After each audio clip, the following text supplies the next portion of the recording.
Assalamualaikum students, welcome back to my channel Study with Huya. Today we will do the part B of question number 9 of exercise 1A, chapter number 1, direct and inverse proportion. In my previous video I have already done the part A of this question, so let's get started. तो यहाँ पे आपको नज़र आ रहा होगा कि ये question number 9 का जो है वही बी पार्ट ए पार्ट जैसा ही है, ठीक है। यहाँ पे भी हमने टेबल हमें गिवन है, उसको हमने कंप्लीट करना है, ठीक है। तो ये है जी book 2D2 mathematics book 7th edition, ठीक है। इसकी बुक है ये, और इसकी हम एक्सरसाइज 1A का क्वेश्चन नंबर 9 कर रहे हैं, ठीक है। तो पार्ट ए जो है वो मैं अपनी प्रीवियस वीडियो में, जैसा कि मैंने बताया, वो मैं करवा चुकी हूँ। और अगर आपको उसका लिंक चाहिए, अगर आपको वो वीडियो देखनी है, तो उसका लिंक मैं आपको डिस्क्रिप्शन में दे दूँगी, वहाँ से जाके आप इजीली देख लीजिएगा, ठीक है जी। तो अपना वीडियो जो है शुरू करते हैं। तो यहाँ पे जो क्वेश्चन नंबर 9 है उसमें टेबल हमने जो है कंप्लीट करना है, जैसे मैंने बताया आपको। तो चलिए स्टार्ट करते हैं टेबल कंप्लीट करना। जैसे मैंने पिछली वीडियो में करवाया था ना, जिन्होंने देखा हुआ है मेरी पिछली वीडियो उनको पता होगा कि मैंने कैसे करवाया था। तो जो न्यू व्यूअर्स हैं उनको भी मैं बता देती हूँ, ठीक है।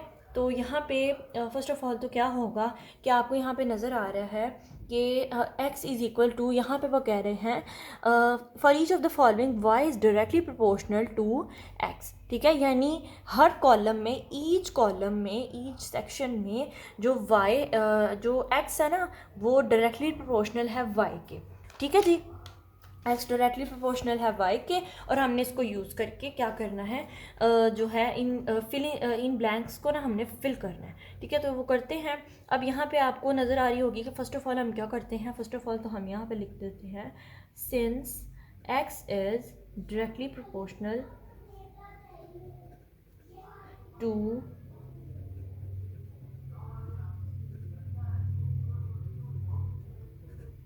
y, ठीक है जी। इसको मैं ठीक कर लेती हूँ, ठीक हो गया जी। तो अब यहाँ पे जो है हम प्रोपोर्शनैलिटी लिखते हैं x प्रोपोर्शनल y, ठीक है जी। तो अब यहाँ पे मैं क्या करती हूँ कि अब मैं इसको आगे सॉल्व कर लेती हूँ। तो यहाँ पे हमें प्रोपोर्शनैलिटी का जो साइन है ना वो नहीं चाहिए, तो उसको रिमूव करने के लिए हम क्या करेंगे, एक कांस्टेंट इंट्रोड्यूस करवाएंगे, जिसको जो कि हम जो कि होगा k, ठीक है जी। एक कांस्टेंट हम लिखेंगे जो कि k होगा, ठीक हो गया जी। तो मैंने ऐसे यहाँ पे लिख दिया है। अब यहाँ पे हम लिख देते हैं where k is a constant, ठीक हो गया जी।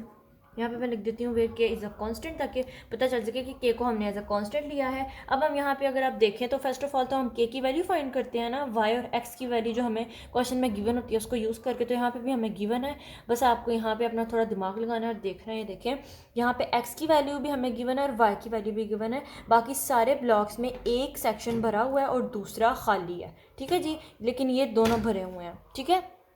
तो हम इनको यूज़ कर लेते हैं। हम यहाँ पे y की वैल्यू जो है फर्स्ट ऑफ ऑल तो हम यहाँ पे लिख देते हैं when x is equal to 3 and y is equal to, हमारे पास क्या है 3.6। अच्छा, यहाँ पे ना हमारे पास पॉइंट्स में दिए गए हैं कुछ ब्लॉक्स जो हैं, कुछ वैल्यूज हमारे पास पॉइंट्स में दिए गए। तो आपने यहाँ पे परेशान नहीं होना, बिल्कुल भी कंफ्यूज नहीं होना है।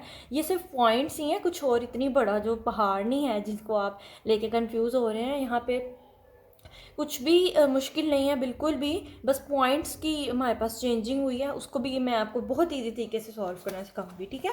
तो अपनी वीडियो को आगे बढ़ाते हैं। अब यहाँ पे मैं क्या करूँगी कि y और x, y is equal to k, x वाली जो इक्वेशन है ना, इसमें मैं पुट कर दूँगी वैल्यूज़। y की वैल्यू है 3.6 और k, और हमने x की वैल्यू ली थी 3, ठीक हो गया जी। अब हम यहाँ पे अगर आप देखें तो यहाँ पे 3 की वैल्यू सॉरी के जो है, हम के की वैल्यू हमने फाइंड करनी है। 3 हमें यहाँ पे नहीं चाहिए, मल्टीप्लाई हो रहा है तो बोथ साइड पे डिवाइड कर देंगे, ठीक है। यहाँ से इसकी कटिंग हो जाएगी और यहाँ पे 3.6 डिवाइडेड बाय 3 आ जाएगा। तो इसको हम ऐसे भी हम इसको कटिंग कर सकते हैं बगैर, विदाउट यूजिंग कैलकुलेटर। तो मैं आपको सिखाती हूँ, ये देखिए। फर्स्ट ऑफ ऑल तो इसका पॉइंट गायब करेंगे। वो कैसे करेंगे, इसका पॉइंट गायब करेंगे जहाँ से पॉइंट मतलब कि जो ख़त्म होता है जब, तो उसके आता है 10 आता है, ठीक है। पॉइंट की जगह 1 आता है और जितने आगे नंबर उतने 0 आते हैं, ठीक है। तो इसको हम मल्टीप्लाई कर देंगे 3 से, ठीक है। 3 टेंस हमारे पास क्या हो जाता है 30, और ये बन जाएगा हमारे पास 36, ठीक है जी। अब हम क्या कर लेते हैं, इसकी कटिंग कर लेते हैं। 5 अगर आप देखें तो इसकी कटिंग होती है 6 से, इसकी कटिंग होती है। अब चाहें तो इसे डायरेक्टली भी कर सकते हैं डिवाइड, बट मैं आपको पहले कटिंग करके दिखाती हूँ, ठीक है। तो यहाँ पे हमारे पास 6 से कटिंग होती है, 6 5 30, 6 6 36, 6 डिवाइडेड बाई 5 आ गया। अब हम यहाँ पे क्या करते हैं, इसको हम कर लेते हैं 6 डिवाइडेड बाई 5, हमारे पास आता है 1.2। ठीक हो गया जी। तो हमारे पास के की वैल्यू आ गई है जी, जो कि है हमारे पास 1.2। ठीक है जी। तो अब हम यहाँ पे इसकी क्वेश्चन बना देते हैं। y is equal to K X था, y is equal to 4x। अच्छा, आपको नज़र आ रहा होगा पहले मैंने x directly proportional to y लिखा था, बट यहाँ पे मैंने देखा कि क्वेश्चन में लिखा हुआ है y directly proportional to x। तो ठीक है, मैंने वहाँ पे थोड़ी सी मिस्टेक हो गई थी तो मैंने ठीक कर दिया। ठीक है, कभी कभार मिस्टेक हो जाती है। तो हमारे पास ये बन गया y is equal to 4x। Sorry, अच्छा हाँ, यहाँ पे ना मेरे पास मिस्टेक हो गई है। y is equal to 1.2x हमारे पास जो है ना वो बन गया। यहाँ पे ब्रैकेट लगा देते हैं। ठीक है, y is equal to 1.2x है, y is equal to 4x नहीं है। सॉरी, मैं पीछे वाले जो क्वेश्चन है ना उसको मैं रिपीट कर रही थी। तो यहाँ पे मैं इसकी जो है पार्टीशन कर लेती हूँ इस तरीके से। ठीक हो गया जी। अब यहाँ पे जो है, यहाँ पे मैं x जो है उसकी पहले मैं y की वैल्यूज़ फाइंड करूँगी, फिर उसके बाद x की वैल्यूज़। ठीक है, एज उन्होंने टेबल में जैसे उन्होंने कॉलम्स बनाए हैं ना, वैसे उस तरीके से मैं उस सीक्वेंस के साथ में इसको सॉल्व करती जाऊँगी। तो फर्स्ट ऑफ ऑल तो हम यहाँ पे लिखते हैं व्हेन। अच्छा, ये सारा आप इसको पार्ट ना समझें कि अलग अलग पार्ट है, पार्ट 1 पार्ट 2 पार्ट 3, ये सारा एक ही क्वेश्चन के अंदर एक टेबल बना है। तो आपको इसको पार्ट 1 पार्ट 2 पार्ट 3 करने की ज़रूरत नहीं है। आप इसको अपने अकॉर्डिंग नीचे जैसे आप नोटबुक में राइट नहीं करते हैं, ठीक है, वैसे आप इसको कर सकते हैं। ठीक है, कोई रफ वर्किंग इसमें मैंने कुछ भी नहीं की। रफ वर्किंग होगी तो वो मैं एक साइड पर अलग से आपको करके बता दूँगी। ठीक है, तो हम लिखते हैं when x is equal to 2। ठीक है, यानी कि जब x जो है 2 होगा तो हमारे पास इक्वेशन क्या थी, y is equal to 1.2x। ठीक है जी। तो यहाँ पे इसकी वैल्यू पुट कर देते हैं 1.2 और x की वैल्यू है 2। तो अब यहाँ पे आपको सिंपल नज़र आ रहा है, हम इसको मल्टीप्लाई करते हैं जी। तो इसको जब हम मल्टीप्लाई करेंगे 1.2 मल्टीप्लाई बाय 2 को, तो ये देख लीजिए 2.4 हमारे पास जो है आंसर आता है। तो y इज इक्वल टू 2.4। ठीक है जी, y की भी हमारे पास वैल्यू जो है फाइंड हो गई है। तो चलिए अब हम यहाँ पे ना हम लिख लेते हैं y की वैल्यू हमारे पास आई है 2.4। ठीक है, ये आप अपनी बुक पे लिख लीजिएगा। ज़रूरी नहीं है कि आप नोटबुक पे टेबल बनाए, अगर आप बनाना चाहते हैं तो बना सकते हैं। वैसे उन्होंने कहा हुआ copy and complete the table, तो आप जिन बच्चों को कॉपी मतलब कि वो नहीं करना चाहते वो ना करें। ठीक है, इतना नेसेसरी पार्ट नहीं है ये। तो यहाँ पे मैंने इसकी भी फर्स्ट सेक्शन को मैंने कंप्लीट कर लिया। ठीक है, अब डायरेक्टली हम थर्ड सेक्शन की तरफ बढ़ते हैं, बिकॉज फर्स्ट सेक्शन को भी हम यूज़ कर चुके हैं, सॉरी सेकंड को भी। ठीक है, तो यहाँ पे मैं लिखती हूँ when x is equal to 5.5। ठीक है, आप देख रहे हैं ना मैं किस तरह पॉइंट को है यूज़ कर रही हूँ। पॉइंट्स को मैंने बहुत इजी तरीके से इसका सोल्यूशन निकाला है। ठीक है, पॉइंट्स को यूज़ करके आपने बिल्कुल भी घबराना नहीं है कि मैं क्या कर रही हूँ। अगर आपको समझ नहीं आती है तो वीडियो रिप्ले करके देख सकते हैं, मैं बहुत डिटेल से समझा रही हूँ वैसे तो। ठीक है, तो यहाँ पे मैं वही लिख देती हूँ इक्वेशन अपनी, y is equal to 4x। तो यहाँ पे x की वैल्यू पुट कर देते हैं 1.2 है। ठीक है जी। तो sorry I am really sorry, मुझे बार बार ना गलती लग जाती है। It's okay. सो यहाँ पे मैंने x की भी वैल्यू पुट कर दिया। अब हम इन दोनों को भी जो है मल्टीप्लाई कर लेंगे। ठीक है, तो जब हम इन्हें मल्टीप्लाई करेंगे तो अगर आप देखें तो यहाँ पे हम इन्हें मल्टीप्लाई जल्दी से कर लेते हैं। 1.2 डिवाइडेड बाय हमारे पास 5.5 है। ये हमारे पास जी यहाँ पे ऐसे आ रहा है, सॉरी 5.5 डिवाइडेड बाय 1.2। ठीक हो गया जी। तो ये यहाँ पे हमारे पास 1 मिनट, तो ये देख लीजिए हमारे पास 1.2 मल्टीप्लाई बाय 5.5 हमारे पास आया है 6.6। सॉरी मुझे गलती लग गई थी, आई एम रियली सॉरी, मैंने उसको डिवाइड कर दिया था इसलिए।